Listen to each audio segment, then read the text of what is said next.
ए जी। हाँ जी। दबाइए ना। क्या?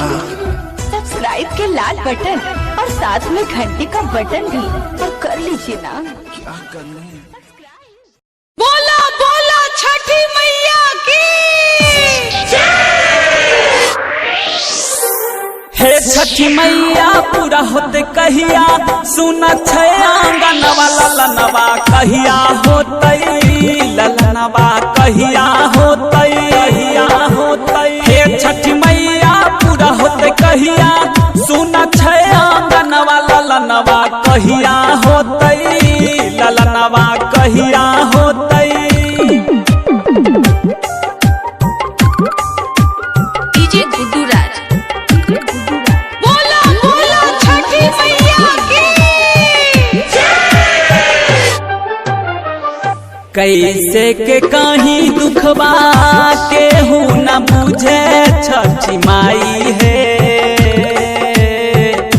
पियारी साड़ी पेन्ह करब तोहारे पुजाई है, पियारी साड़ी पेन्ह करब तोहारे पुजाई है।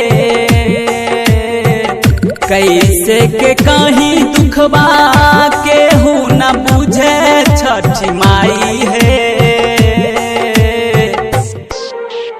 एगो ललन बिना सुन छै भवनवा, लागे छै नै मनवा, ललनवा कहिया होतै, हे छठी मैया कहिया होतै।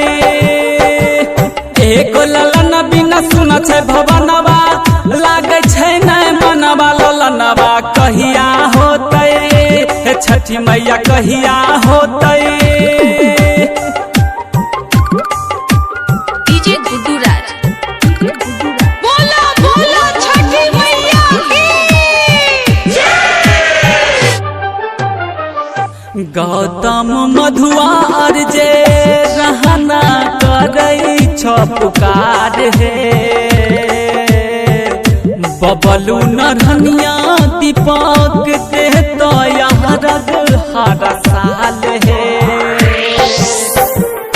बबलू नरहनिया दीपक दे तो यहाँ रग हर साल है। छठ के पूजाई कल सधरा